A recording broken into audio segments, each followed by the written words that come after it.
Hi YouTube, this is Stephanie. I know it's been a while since I have done an update on my fertility journey.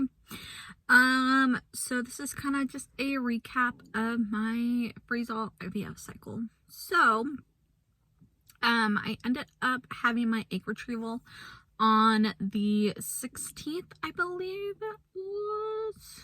I'm trying to think. Yeah, on the 16th. And also have my hysteroscopy, I believe that's what it's called, where they remove the polyps. So everything went well. So because of the whole virus stuff, I had to go in by myself. The anesthesiologist unfortunately had to stick me 6 times before he got my vein. I don't blame him at all. Like, he would get my vein, but they're crappy as far as like IVs go. Like, they don't like catheters in them at all.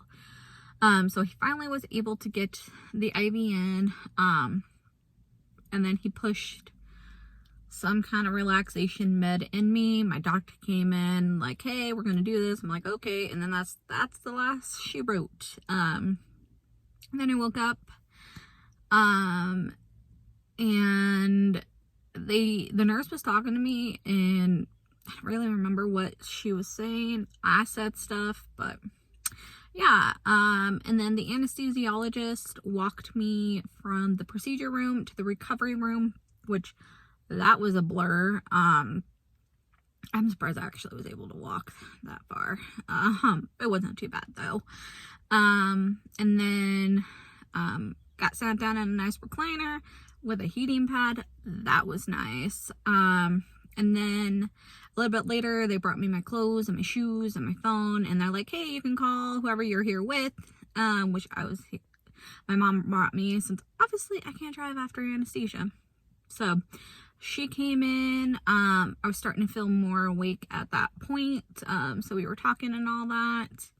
And then my doctor came in. Well, a couple of the nurses came in. They were actually surprised about how awake I was, and all that. Ended up taking my IV out, thank goodness, because that was annoying. And then finally my doctor came in and let me know that they got 14 eggs, which is great.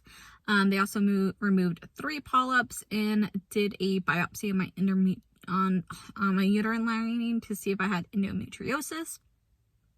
And then, yeah, after that, I got dressed and my mom took me home, and it wasn't that bad. I had cramping that day and the next day, but other than that, was pretty fine. Wasn't really bloated or anything like that.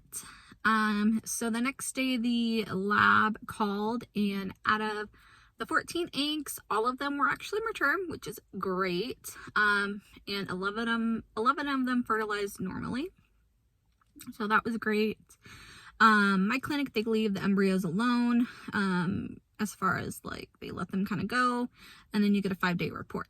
So at the 5-day report, they were able to biopsy and freeze 2, because we're doing the PSG testing, or PGS screening, whatever it's called. And then they said that there's 2 more that could possibly be frozen to the next day. So the next day came, the lab called again, and unfortunately those 2 didn't make it. So we have 2 embryos out of 14 eggs. To be honest, I kind of was disappointed in how many embryos we ended up getting. Especially since we're doing the genetic testing, so I don't know what if both of them are going to come back normal, both of them are going to come back abnormal, 1 of each. I don't know. I won't know for about 3 weeks, they said. But yeah. So the next steps will be a frozen embryo transfer. So at the end, so when that starts, I will let you guys know.